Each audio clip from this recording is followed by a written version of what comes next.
کہ جن باتوں پر ایمان رکھنا واجب ہے ان میں سے ایک حضور سید عالم کو تمام خلائق پر افضل کہنا، یہ ان واجبات میں سے ہے۔ سبحان اللہ۔ جس کا انکاری عاصی بدعتی گمراہ ہے، صحیح۔ یہ شریعت کا حکم ہے۔ نے فرمایا مومن وہ ہے لا نفرق بین احد من رسولی، وہ رسولوں کے درمیان رسالت میں فرق نہیں کرتے بلکہ تمام پر ایمان لاتے ہیں۔ واہ واہ، رسول فضلنا بعضهم علی بعض، صحیح۔ تلک الرسل ای جماعت الرسول، ہم نے جماعت رسول کو، رسولوں کی جماعتوں کو فضلنا۔ آپ کہتے کسی کو کوئی فضیلت نہیں ہے، رب کہتا فضلنا، ہم نے فضیلت دی ہے۔ اب یہ قرآن کی آیت کا انکار نہیں ہو رہا، ہمارا قصور یہ کہ صرف ہم توجہ دلا رہے ہیں آپ کی، کوئی ڈانٹ ڈپٹ نہیں رہے۔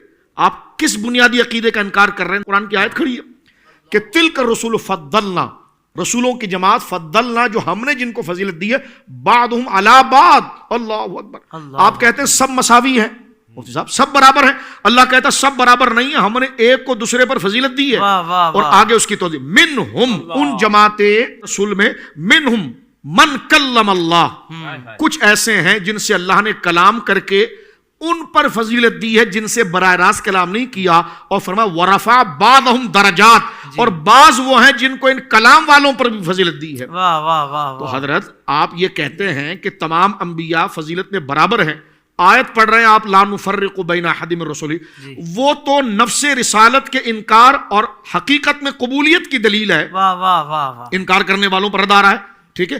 اور یہاں پر تو قرآن کی آیت کھڑی ہے کہ تلک الرسول فضلنا بعضهم علی بعض۔ یہاں پر ایک دلیل میں ان حضرات کو جو زیادہ سوچ لگتی ہے، یہ سورۃ الانعام سے ایک آیت پڑھی جاتی ہے، ایک تو لا نفرق پڑھی جاتی ہے، جبکہ وہ ہمارے موقف کے خلاف نہیں، بلکہ وہ تو مسلمانوں کی تعریف ہے، وہ سارے رسولوں پر ایمان لاتے ہیں۔ بہت اچھے۔ تو فضیلت اور ہے اور نفس رسالت کو قبول کرنا اور ہے۔ اب دوسری آیت اس اشکال پر پیش کی جاتی ہے سورۃ الانعام کی، اور بڑے زور اور زبردست انداز میں دی جاتی ہے۔ وہ آیت ہے سورۃ الانعام کی آیت نمبر 90۔ اللہ رب العالمین حضور سید عالم سے خطاب فرما رہا ہے، اولئک الذین ھدی اللہ فبہداہ مقتدہ۔ اللہ فرما رہا اولئک الذین ھدی اللہ فبہداہ مقتدہ۔ اللہ فرما رہا یہی وہ لوگ ہیں جن کو اللہ نے ہدایت دی ہے، یعنی جو رسول ہیں ان حضور کو بتایا جا رہا ہے یہی وہ انبیاء ہیں جن کو اللہ نے ہدایت دی ہے۔ فبہداہ مقتدہ، تو سو آپ ان کے طریقے پر چلیں۔ حضور کو کیا کہا جا رہا ہے؟ آپ ان کے طریقے پر چلیں۔ کہتے ہیں کہ دیکھو حضور کو ان کے طریقے پر چلنے کے لیے کہا گیا ہے۔ اللہ اکبر۔ اب دیکھیں یہ آیت خود حضور کی فضیلت کی دلیل ہے مفتی صاحب، اور اس کو حضور کی فضیلت کے انکار پر پیش کیا جا رہا ہے۔ کہتے ہیں دیکھو نا قرآن نے کہہ دیا، اللہ فرما رہا ہے اور اللہ رب العالمین نے یہ فرمایا ہے کہ ہم نے ان انبیاء کو ہدایت دی ہے، فبہداہ مقتدہ، تو آپ ان کے راستے کو اختیار کیجئے۔ اب ہمارا سوال یہ ہے کیا ان کی شریعت پر حضور چلیں؟ کہہ لے گا نہیں، میں نے کہا آپ تو آیت پڑھ رہے ہیں نا، ان کا راستہ اختیار کیجئے۔ کیا حضور ان کی شریعت پر چلیں؟ آپ بتائیے۔ کہتے نہیں، حضور تو اپنی خود شریعت لے کر آئے ہیں۔ تو میں نے کہا یہاں پر تو جس ہدایت کی بات کی جا رہی ہے کہ ان کو ہم نے ہدایت دی، تو وہ شریعت ہی ہے نا۔ اب حضور کو کہا جا رہا ہے ان کی شریعت کے پیچھے چلے، تو آپ نے حضور کی افضلیت کے انکار میں تو حضور کی شریعت کا بھی انکار کر دیا۔ لیکن اگر آپ کہیں نہیں ان کی شریعت الگ ہے اور حضور کی شریعت الگ ہے، تو پھر دیکھو آپ اس قانون پر آ گئے کہ حضور کو ان کی شریعت کی اتباع کی بات نہیں کی گئی، نہیں، اخلاق کی اتباع کی بات کی گئی ہے۔ میں نے کہا بالکل، حضور کو کہا گیا کہ ہم نے ان کو ہدایت پر رکھا، آپ ان کی ہدایت ان کی پیروی کیجئے۔ کس چیز میں پیروی کیجئے؟ فرمایا ان کی اخلاق میں۔ میں نے کہا یہی افضلیت کی دلیل ہے۔ یعنی کیا بتایا جا رہا ہے کہ اجتماعی طور پر انبیاء کرام کو جو حسن اخلاق سے نوازا گیا، آپ تنہا اپنے اندر لے لیجئے۔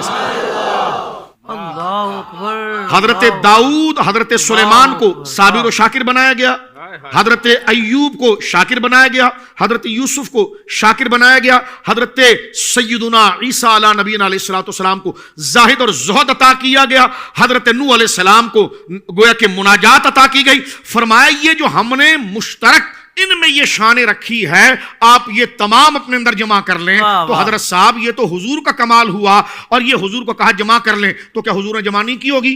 تو جب کی تو جو جس شان سے وہ نبی نوازے جا رہے تھے الگ الگ، وہ تمام شان ایک ذات میں آئی، تو افضلیت کس کی ہو گئی؟ تو یہ آیت کریمہ بھی جناب رسول کریم صلی اللہ علیہ وسلم کی رسالت اور افضلیت کے خلاف نہیں ہے۔ اب میں ایک حدیث پاک پڑھ کر قرآن کی آیت پر آتا ہوں اور اپنے اس گفتگو کو مکمل کرتا ہوں یہ 2 اعتراض کے ساتھ، یہ ضروری تھا۔ اب دیکھیں نبی پاک صلی اللہ علیہ وسلم کی حدیث مبارکہ ہے، حضرت سیدنا مسلم امام احمد میں سیدنا فاروق اعظم رضی اللہ تعالیٰ سابقہ امم کی کتاب کو دیکھ رہے تھے، حضور سید عالم تشریف لائے اور سرکار نے اس کتاب کی طرف اشارہ کر کے فرمایا کہ اس تحریف شدہ کتاب میں کیا رکھا ہے جبکہ میں تمہارے سامنے آ چکا ہوں، یعنی اے عمر تو یہ سابقہ امم کی یہ کتاب پڑھ رہا ہے جس میں جو محرف ہے، تحریف ہو گئی ہے، بدل دیا گیا، جب میں تیرے سامنے موجود ہوں تو اس کتاب کو کیوں پڑھ رہا ہے؟ تو حضرت عمر رضی اللہ تعالی نے حضور کی بارگاہ میں عاجزی سے اس پر معافی کو طلب کیا تو حضور نے ارشاد فرمایا یہ کتاب جس نبی پر اتری ہے نا، تو فرما سن، لو کان موسیٰ حیا، اللہ اکبر، لو کان موسیٰ حیا، سیدنا موسیٰ کلیم اللہ علیہ السلام خود اگر مزار مقدسات سے چل کر آ جائیں، لما وسع الا اتباعی، انہیں بھی میری پیروی کرنی پڑے گی۔ اے عمر تو اس کی پیروی کر جس کی پیروی کا پابند حضرت موسیٰ کو بھی کیا گیا ہے۔ اب آپ دیکھیے یہاں پر، اب یہ قرآن کریم کی آیت میں 81 آپ کے سامنے پڑھتا ہوں، پھر آگے انشاءاللہ اللہ رب العالمین جل وعلا نے عالم ارواح میں تمام انبیاء کی روحوں کو جمع کر کر ایک عہد لیا تھا۔ میں نے کہا اگر آپ کو فضیلت کا انکار کرنا تھا تو اس آیت کا انکار لے کر آئیں، تلک الرسول جو حضرت نے پڑھا، تلک الرسول فضلنا بعضهم علی بعض، اس کا انکار لے کر آئیں۔ اور حضرت یہ قرآن ہے، اس میں ایک بات کسی رخ پر ایک بات کسی رخ پر نہیں کی جاتی۔ رب نے فرمایا اللہ کا کلام ہے، اور رب کے علاوہ اگر کسی کا کلام ہوتا تو اس کی آیتوں میں اختلاف ہوتا، تو لا نفرقو تو آپ نے پڑھ دیا، تو فضلنا بعضهم علی بعض کیوں نہیں پڑھا؟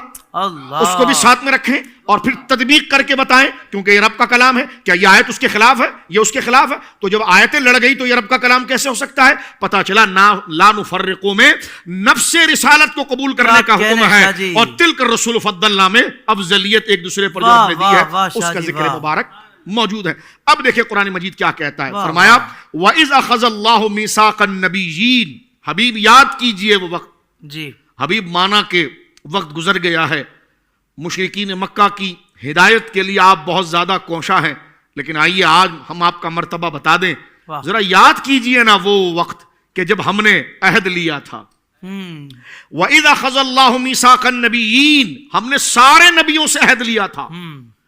آپ کو اولئک الذین ھدی اللہ والی آیت تو یاد رہی، اور یقیناً مسلمان اس کو چوم کر آنکھوں سے لگائے گا، لیکن یہ آیت جو سورہ آل عمران کی آیت نمبر 81 ہے، اللہ فرما رہا وَإِذْ أَخَذَ اللَّهُ مِيثَاقَ النَّبِيِّينَ، جن نبیوں کی پیروی کی بات کی جا رہی ہے انہی نبیوں سے اللہ نے عہد لیا تھا، اور فرمایا تھا لَمَا آتَيْتُكُم مِّن كِتَابٍ وَحِكْمَةٍ، اے میرے پیارے نبی، اے موسیٰ، اے میرے پیارے ابراہیم، سبحان اللہ، اے میرے پیارے نوح، اے میرے پیارے داؤد و سلیمان، اے میرے پیارے ذی یسع، حضرت یسع اور حضرت عیسیٰ و یحییٰ علیہ السلام، سنو لما آتیتکم من کتاب و حکمت، جب میں تمہیں کتاب اور حکمت دے کر بھیجوں گا، بالخصوص خطاب ان کو جن کو کتابیں دی گئی، جب تمہیں میں کتاب اور رسالت دے کر بھیجوں گا، دور تمہارا ہوگا سمجھانے کے لیے، اے موسیٰ علیہ السلام دور تمہارا ہوگا، اے نوح تمہارا دور ہوگا، اے عیسیٰ دور تمہارا ہوگا، ثم جاءکم رسول، اور یہ میرا مصطفیٰ اس میں آ جائے، دور تمہارا ہے لیکن آ جائیے۔ آپ کہیں گے حضرت یہ تو سرکار نے تو خاتم النبیین ہے، میں نے کہا بالکل خاتم النبیین ہے، خاتم النبیین ہے حضور، بالکل، لیکن یہاں پر حضور کے مقام کی اتھارٹی بتائی جا رہی ہے، فرمایا اس کا مقام یہ کر یہ تمہارے دور میں آ جائے جبکہ تمہارا سکہ چل رہا ہو، لا الہ الا اللہ نوح نجی اللہ پڑھا جا رہا ہو، اے حضرت ابراہیم آپ کا سکہ اور آپ بقید حیات موجود ہیں، اور آپ اب رب کی توحید کے لیے آپ کا نام دلیل بن رہا ہو، لا الہ الا اللہ ابراہیم خلیل اللہ، لا الہ الا اللہ موسیٰ کلیم اللہ، لا الہ الا اللہ عیسیٰ روح اللہ، فرمایا دور تمہارا ہو، امت تمہاری ہو، زمانہ تمہارا ہو، حیات تمہاری ہو، اور اس میں ہمارا حبیب آ جائے۔ قرآن کہتا ثم جاءکم رسول، تو تم نے کیا کرنا ہے؟ فرمایا مصدقا لما معاکم، اس چیز کی تصدیق کرنے والے، جب وہ رسول تمہارے درمیان آ جائے جو اس چیز کی تصدیق کرنے والے ہو تو تم نے کیا کرنا ہوگا؟ لَتُؤْمِنُنَّ بِهِ، لَتُؤْمِنُنَّ بِهِ، تو تم بھی اور تمہاری امت بھی، دور تمہارا، زمانہ تمہارا، آگے ہمارا محبوب، تو تم بھی اور تمہاری امت بھی اس پر ایمان لائیں گے. اللہ اکبر، سبحان اللہ، سبحان اللہ. حضرت قرآن لا پاک کیا ہے؟ نفرق بین احد تو آپ نے پڑھ دیا، ہاں وہ قبول ہے، لیکن لتؤمنن بھی پڑھیے اور لام تاکید اور بانون تاکید سے پڑھیے. یہ مسئلہ اگر اتنا ہلکا ہے تو رب کریم نے اس کو تاکید در تاکید لتؤمنن به، لتؤمنن لام تاکید اور نون ثقیلہ دو تاکیدوں کے ساتھ ضرور بضرور تم نے ایمان لانا ہے. اللہ اگر افضلیت کا مسئلہ عام مسئلہ تھا، حضور سید عالم کی آفاقیت اور اکرمیت، اولیت، اعلائیت اور افضلیت، یہ اگر عام مسئلہ تھا تو رب یہاں پر دیکھے کس طرح تاکید سے فرما رہا ہے، مجھ سے آپ سے نہیں، نبیوں سے فرما. دور تمہارا ہے، زمانہ تمہارا ہے، لیکن تمہارے دور میں میرا محبوب آ جائے تو لتؤمنن بھی، تم نے ضرور بضرور ان پر ایمان لانا ہے. اللہ اکبر. ان نبیوں کو حضور پر ایمان لانا پڑے گا، اور ان کے نام لینے والے حضور کا ایمان کا انکار کر دیں وہ بلیور ہو جائیں. اللہ اب آپ دیکھیے قرآن کی آیت کیا کہہ رہی ہے، لتؤمنن به ولتنصرنہ، اور تمہیں ان کے مشن کی مدد کرنی ہوگی بہت لام اچھے. تاکید کے ساتھ. واہ واہ. آگے اللہ کیا فرماتا، ہو گئی بات، نبیوں سے کی گئی ہے. اللہ کہتا کتنا اہم مسئلہ ہے حضور کی افضلیت. اللہ فرماتا ہے قال اقررتم، یعنی مرادی مانے بھولو گے تو نہیں، اقرار کرتے ہو. اللہ اکبر. واخذتم علی ذلکم اسری، اور میری جانب سے یہ بھاری بھرکم ایگریمنٹ اور عہد کو قبول کرتے ہو. اللہ کس بات کا عہد ہے؟ مصطفیٰ کی شان کا کہ تمہارے دور میں آ جائے گا تو تم نے ایمان لانا ہوگا، اس کی مدد کرنی ہوگی. بتاؤ یہ قدر والی چیز کے بارے میں اللہ کہتا اقررتم، تم اقرار کرتے ہو اور یہ مجھ سے اس بھاری بھرکم عہد کو لیتے ہو. قالو، سارے نبیوں نے کہا اقررنا. اللہ اکبر، سبحان اللہ. مولا ایسی کریں گے، مولا ایسی واہ، کریں گے. واہ، اقرار کرتے ہیں، بات ختم ہوئی نہیں. اللہ فرما رہا قالا فشہدو، تو پس گواہی بھی دو اور گواہ بن. اقرار بھی لیا. آپ دیکھیں قرآن کا طرز، آپ دیکھیں یہ ایک ہی آیت چل رہی ہے 81. اقرار بھی لیا، اقرار بھی لیا، اقرار کروایا، اقرار لیا، پھر اللہ آگے فرما رہا ہے قال فشہدو، پس گواہ ہو جاؤ اس بات پر کہ میرا آپ سے ایگریمنٹ ہوا ہے افضلیت مصطفیٰ پر، سبحان اللہ. شان مصطفیٰ پر. جی گواہی دے دی. اللہ فرما رہا وَأَنَا مَعَكُم مِّنَ الشَّاهِدِينَ، اور میں بھی اپنے حبیب کی شان پر تم پر گواہ ہو جاتا ہوں. واہ واہ واہ. شان خود دی ہے، مقام خود دیا ہے، اللہ. پیدا خود کیا ہے، شان خود دی ہے، رسالت خود دی ہے، نوازا خود ہے، اور پھر شان کے بیان میں گواہ بھی خود ہو رہا ہے. آگے دیکھیں اللہ کیا فرما رہا ہے، سن لیجئے. فمن تولى بعد ذلك، جس نے میرے حبیب کی اس آفاقیت کے خلاف پیٹھ دکھائی اور انکار کر دیا. فمن تولى بعد ذلك، آپ جو پروگرام کر رہے ہیں نا، یہ امت پر احسان کر رہے ہیں، یہ اللہ کا عہد یاد دلا رہے ہیں. اللہ اکبر. آیت نمبر 82 شروع ہو رہی. فمن تولى بعد ذلك، پھر اس عہد کو کوئی نہیں ہم نہیں مانتے. ارے وہ تو نہ مانے، تم مومن ہو کر بات کر رہے ہو، تو مسلمان ہو کر کہہ رہے ہو کہ جناب حضور سید عالم کی افضلیت انبیاء میں کوئی حیثیت نہیں رکھتی اور کوئی نبی افضل نہیں ہے. کیا اس دھرتی پر کوئی اللہ کا بندہ نہیں ہے جو قرآن کی آیات ان کو بتائے؟ اللہ نے پوری آیت بیان کر کے فرما فمن تولى بعد ذلك، جس نے میرے حبیب کی اس افضلیت، اولیت اور اس کی حاکمیت کا انکار کیا، اللہ فرماتا ہے فاولئک هم الفاسقون، وہ دین کا مبلغ نہیں ہو